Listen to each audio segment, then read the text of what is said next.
పచ్చేసి చనిపోయినాక ఒక 1 monthకి ఒక 3 డాక్టర్లను నామినేట్ చేసింది ఎవరు గవర్నమెంట్.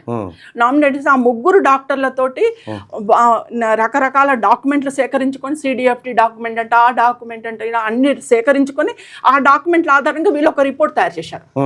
ఆ రిపోర్ట్ను సిబిఐ కౌంట్ చేసింది, సెషన్ కోర్టు కౌంట్ చేసింది, హైకోర్టు కౌంట్ చేసింది. నేను అదంటున్నా ప్రత్యూష బాడీని పోస్ట్ మార్టం చేసి అతను క్లియర్ గా చెప్పింది సార్. పోస్ట్ మార్టం లో ఉంది ప్రత్యూష తొడల మీద ఎబ్డమ్ మీద ఒకరికంటే ఎక్కువ వాళ్ళది ఉన్నది. ప్రత్యూష తొడల మీద కడుపు మీద చెస్ట్ మీద అన్ని ఘాట్లు ఉన్నాయి, గక్కినట్టు ఘాట్లు ఉన్నాయి. ఆ అమ్మాయిని ఘోరంగా రేప్ చేసి చంపేసిండ్రు అనేసి ఆయన క్లియర్ కట్ గా ఇచ్చాడు సార్. దాని పక్కన పడేసాను. ఇంకా మనకు న్యాయం ఎక్కడ దొరుకుతుంది సార్?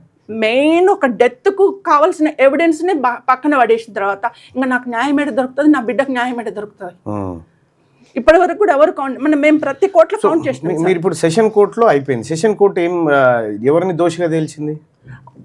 ఒకటి సార్ సిడిఎఫ్డి ఉంది కదా సార్, నాచారంలో ఉండే అప్పుడు సిడిఎఫ్డి వాళ్ళు ఏమన్నారంటే అమ్మ మీరు వచ్చేసి DNA టెస్ట్ కు బ్లడ్ ఇవ్వండి అన్నారు. నేను సొంతంగా వెళ్ళి బ్లడ్ ఇచ్చిన సార్. అక్కడ ఒక 7 members 8 members అప్పుడు సస్పెక్ట్ చేసింది సార్ పోలీస్ వాళ్ళు. ఒక 7-8 members నేమ్స్ అనౌన్స్ చేయలేదు. ఒక 7-8 మంది ఉన్నారు అని చెప్తే వాళ్ళ బ్లడ్ అంతా సిడిఎఫ్డికి ఇవ్వమన్నారు సార్ పోలీస్ వాళ్ళు. వాళ్ళని ఎక్కడో హోటల్లో కూర్చోబెట్టి తల్లినేమో సిడిఎఫ్డి పిలిపించారు బ్లడ్ ఇవ్వడానికి. వాళ్ళేమో ఎక్కడనో కూర్చోబెట్టేసి హోటళ్లలో బాటిళ్లలో బ్లడ్ తీసుకొచ్చేసి సిడిఎఫ్డి ఇచ్చారు. అది వాళ్ళ బ్లడ్ అని ఎట్లా నమ్మకం సార్?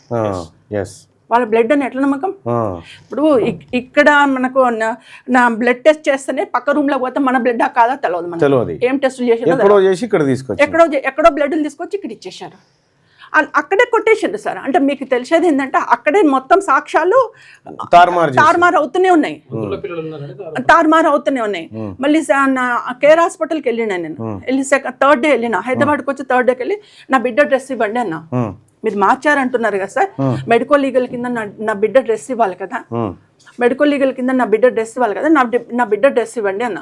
అంటే డాక్టర్ గారు ఆ సోమరాజు గారు ఏమంటారంటే డైరెక్ట్ వెళ్ళి చైర్మన్నే కలిస్తే ఏమంటారంటే లేదు మేడం మేము ఆ రోజే దాన్ని కాల్ చేసినాము అని.